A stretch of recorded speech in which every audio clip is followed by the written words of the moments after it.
बिस्मिल्लाह अल्हम्दुलिल्लाह अल्लाहु अकबर। मुश्किल कायनात मुश्किलियाँ खूनज़ादा दीन उम्मत इस्लाम कबूल कीजिए। बहुत अच्छा लगता है कि मैं अल्लाह की रज़ा, अल्लाह की मोहब्बत में, नबी की मोहब्बत में जो कुछ कर रहा हूँ मेरा अल्लाह कबूल कर रहे और इन सारी दुनिया की बका शांति हो जाए। सबसे पहले मेरा एड्रेस नोट कर लें। मैं कराची में बैठता हूँ, बाज़ाबाद 4 मीनार चुरंगी साथ सलानी वाले, हम दोनों एक ही गली में हैं। सलानी से 50 कदम आ गया और दाएँ हाथ में बोर्ड लगा हुआ है अलहाज अखुनज़ादा दीन मोहम्मद का। वहीं ऊपर आ जाएँ। सुबह 11 से लेकर रात 8 का टाइम रोज़ाना को होता है। इतवार सुबह 10 से 2 का टाइम होता है। उस टाइम पे आप लोग तशरीफ़ लाएँ।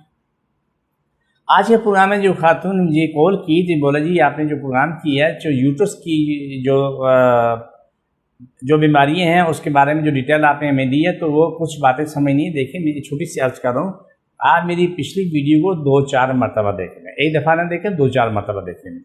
आराम से तसल्ली से देखें। एक नहीं 2-3 बच्चियाँ साथ में वो बैठ जाएँ, वो देखें। बड़े औरतें देखें तो उसको समझें, तो आपको समझ में आ जाएगी। मैं फिर भी कुछ चीज़ें मैं आपको भी मैं रिपीट कर रहा हूँ कि जो कुछ आपने सवाल किए हैं तो मैं जवाब देता हूँ। देखिए बहुत सारी ख़वातीन जो मेरे पास आती हैं, जब अपने माँ बाप के साथ आती हैं, बच्चियाँ आती हैं, तो उनके मसाइल बेताशा गंभीर होते हैं। ख़ास तौर पे पेशाब करने के बाद उनका कुछ ऐसा गोश्त बाहर आ जाता है, छोटा पेशाब का। हम अमूमन जो कहने में बवासीर वाले या उनकी पोटी जगह से गोश्त बाहर आता है वो तो अलग मैटर, वो तो होता है। लेकिन जो इस तरह की बच्चियाँ आती हैं जो भी छोटी उम्र की 18-20 साल की, उनके साथ जो प्रॉब्लम है वो भी इसमें शामिल है।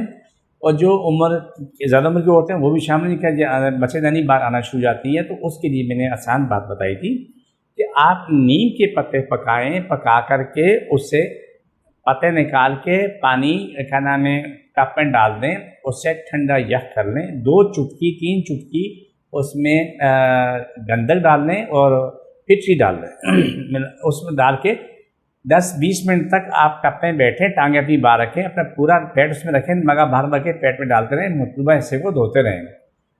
10-15 मिनट के बाद जब फारूक हो जाएँ तो बाहर आ जाएँ। आने के बाद अगर आप पास हमारा क्रीम और ऑयल है या दवाइयाँ वो इस्तेमाल करें। अगर वो नहीं है तो जैतून तेल लेके ऊपर सिर्फ ऊपर जैतून तेल लगाने के बाद आप चलते फिरते खाते पीते रहें। लेकिन ये याद रखें कि जिनको ये प्रॉब्लम है तो वो बिल्कुल क्या नाम है सख्त किस्म का क्या नाम है अंडरगारमेंट ले लें, अंडरवेयर ले लें, उसको मुसलसल बांध के रखें ताकि वो निज़ाम बहाल होना शुरू हो जाए। महीना 20 दिन 2 महीने लगते हैं, ये निज़ाम पूरा बहाल होता है, ज़िंदगी आसान हो जाती है। लेकिन इसके साथ मैंने ये भी समझाया था कि आपने परहेज़ करना है। जो खातून ने कहा जी मुझसे परहेज़ नहीं हो सकता, गलत है।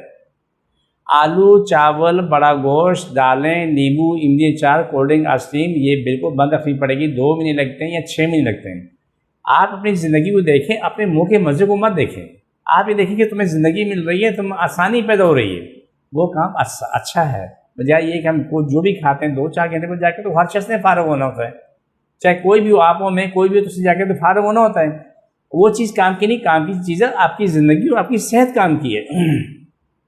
तो आज आपको मैंने डिटेल्स दे दी। अगर आपको समझ ना आए फिर भी मुझे दोबारा मुझसे पूछ लेना, लेकिन अमल इसी भी करना पड़ेगा। लेकिन आपको फिर मैं कह रहा हूँ मुँह के मज़े छोड़ने पड़ेंगे। सबसे अच्छा तरह किया है टिंडा, लौकी, तोरी, करेला, कभी कभी भिंडी ले लो, कभी कभार महीने में थोड़ी मेथी ले ली, और रोटी डबल रोटी। बकरे का गोश्त है, बकरे की क्या नाम है सिरी पाए नहीं खाना, को गर्म होता है, बाकी गोश्त फिर बेहतर रहता है। तो आप इसे इस्तेमाल करें और चटपटा ना बनाएं। इससे सालन बनता है शोरबे वाला, वो बना के लें। लेकिन कोई भी गोश्त क्या नाम है आप गोश्त पकाएंगी, बकरे के अलावा वो गोश्त लाओ नहीं है। बकरे के गोश्त में आपने टिंडा, लौकी, तोरी कुछ भी डाल देना, क्योंकि आपके लिए भी ये फ़ायदेमंद रहेगा। तो ये चीज़ें वो हैं जो आपकी बका के लिए होती हैं। लेकिन दुख इस बात का है कि आप लोग एक तरफ से बीमार होते हो, इलाज करवाते हो, डिटेल देते हो, हम उसका इलाज करते हैं, आप ठीक हो जाते हो। उसके बाद फिर पहुँचते हो जी कराची से 20 मिनट दूर गए थे, वहाँ होटल में इतना चटपटा खाना था, ये कढ़ाई बनाई, मटन कढ़ाई बनाई, खाना घर पहुँचते पहुँचते उल्टी मोशन अपनी जगह और आपके पेशाब खाने की तकलीफ अपनी जगह। देखिए मेरा सवाल आपकी बका का है, मेरा सवाल आपके मुँह के मज़े का नहीं है, मेरा सवाल आपकी ज़िंदगी का है। मेरा सवाल है आपको ज़िंदगी मिले, सेहतमंद ज़िंदगी मिले। लेकिन दुख इस बात है कि जब ठीक होने के बाद आप अपने आप में कंट्रोल नहीं करते, आपने अपने आप को मेंटेन करना है। ये बात आपको समझाने के लिए मैं कर रहा हूँ। तो देखिए मेरा फ़ायदा ये कि आप मुझे दुआओं में याद रखोगे और दुआएं सारा काम करती हैं। तो सबसे दुआओं की दरख्वास्त है। प्रोग्राम काफ़ी ऐसी तरह बढ़ते हैं। ये काट का प्रोग्राम है, जिसको भी तकलीफ़ है, जहाँ पे यूट्रस में तकलीफ़ है, पेशाब की जगह तकलीफ़ है, पखाने जगह में तकलीफ़ है, मोरों में तकलीफ़ है, गर्दन में तकलीफ़ है, कोहनी में तकलीफ़ है, जहाँ भी तकलीफ़ है वहाँ पर हाथ रखें, काट हो रही है। बिस्मिल्लाहिर्रहमानिर्रहीम सल्लल्लाहु अलैहि वसल्लम की तकलीफ़ हमारी ज़्यादा मुश्किल परेशानी ख़त्म हो। शिफा मिले, मुकम्मल शिफा मिले, पाकिस्तान इस्लाम सारी कायनात में गलबा सारी कायनात इंसान अमूल इस्लाम पाकिस्तान ताबी आमीन सुम्मा आमीन या रब्बल आमीन। सभी तकलीफें हमारी निजात ख़त्म, शिफा मिले, मुकम्मल शिफा मिले, आमीन। छोड़ दोबारा पकड़ो, छोड़ दोबारा पकड़ो। जज़ाकल्लाह। ये मेरे कुरान का आखिरी हिस्सा है। मुझे मेरी टीम को इजाज़त दीजिए। ईमान अल्लाह।